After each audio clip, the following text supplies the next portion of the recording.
Do you remember the sound?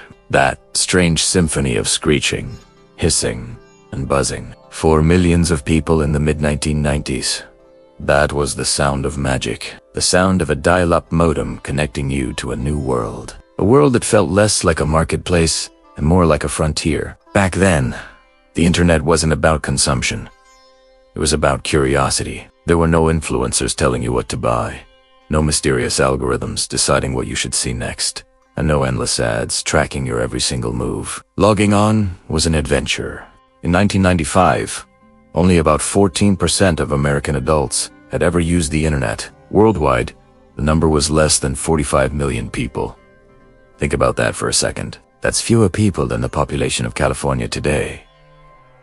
Connecting was a ritual. You'd listen to that modem handshake, and then, slowly, line by line, a web page would begin to appear.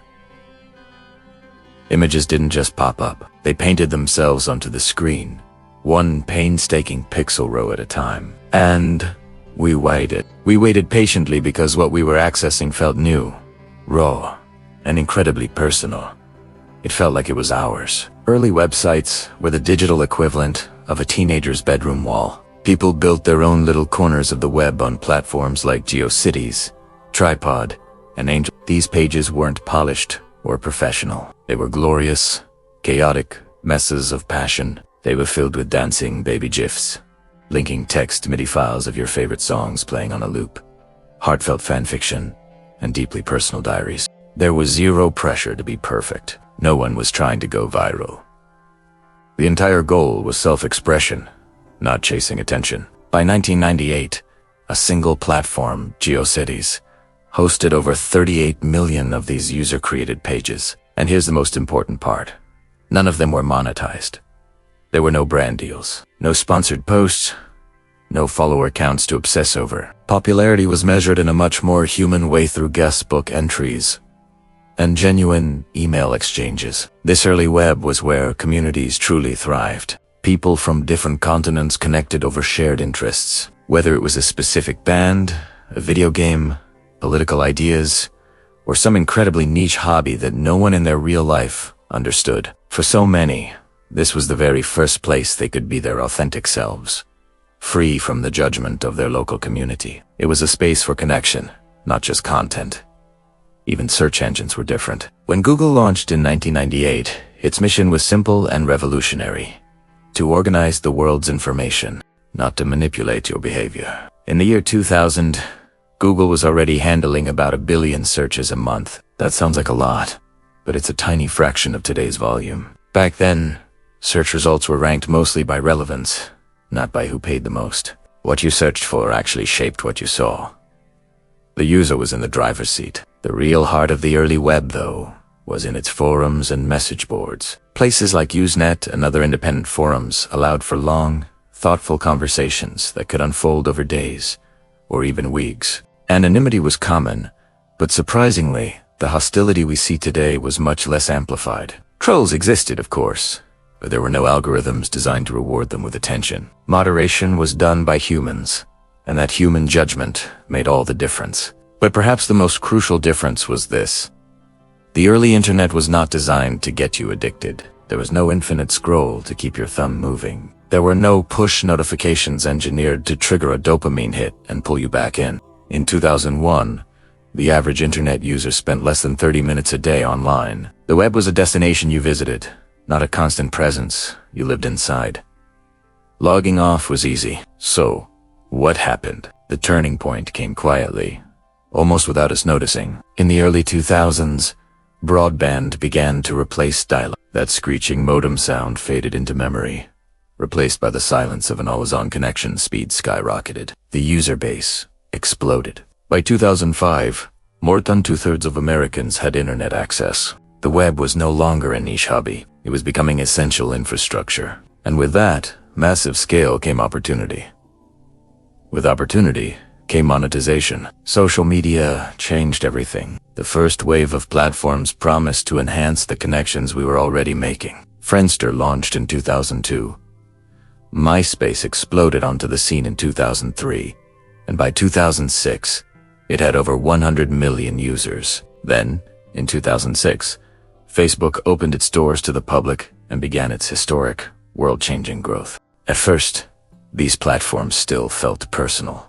Our profiles were the new homepages, but something fundamental was shifting beneath the surface. Our content, our expressions, our communities, they were moving away from independent websites and into these massive, centralized platforms. And where attention goes, money follows. The advertising models evolved. Instead of just showing banner ads to everyone, companies realized that they could target individuals with unnerving precision. Suddenly, our data, our clicks, our likes, how long we looked at a picture, our private messages became the most valuable commodity on Earth. By 2010, these platforms were no longer just connecting people. They were actively studying us, tracking our behavior to predict what would keep us engaged for the longest possible time. This is when the internet we knew began to disappear. Chronological feeds were replaced by algorithmic ones. Neutrality was replaced by profit. The web was being re-engineered, not for us, but for advertisers. The final piece of this transformation was the rise of the influencer. In the early web, being popular online might get you some friends, but it wouldn't pay your bills. In the new web, visibility became a form of currency. By 2020, influencer marketing had mushroomed into a $13 billion global industry. Content was no longer created just to be shared. It was optimized to perform. Authenticity now had to compete with branding. Our very identities became a strategic asset. At the same time, the internet became almost impossible to escape. Smartphones put it in our pockets, a constant, buzzing companion. By 2022, the average American was spending over 7 hours a day staring at screens, with a huge chunk of that time driven by social media. The algorithms got smarter. They learned not just what made us happy, but what made us angry, anxious, or outraged, because those powerful emotions are incredibly effective at keeping us scrolling. What we lost wasn't just simplicity. It was a key in the early web. We, the users, chose where to go. We were explorers.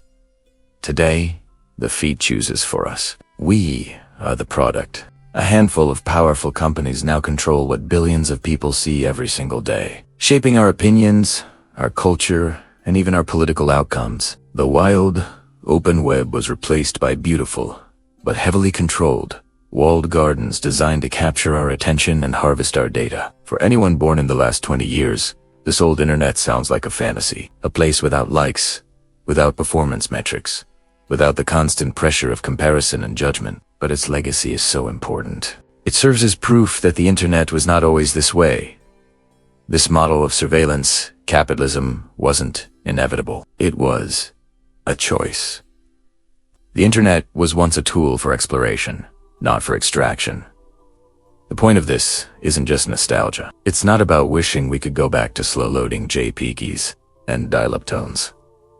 The lesson is that technology always reflects the values we embed within it. The early internet prioritized access, creativity, and community, because the profit motive hadn't taken over yet. Today's internet prioritizes engagement, growth, and monetization because those were the goals that its architects chose. Remembering the early web is about asking ourselves a critical question. Can we imagine and build a digital future that values people more than engagement metrics? One that values community more than clicks. That old, weird, free version of the internet may be gone forever. But knowing it once existed is a powerful reminder that the digital world we live in now was built by a series of decisions, and decisions can always be changed. Thanks for watching. If you found this interesting, consider subscribing for more deep dives into our digital world. See you in the next one.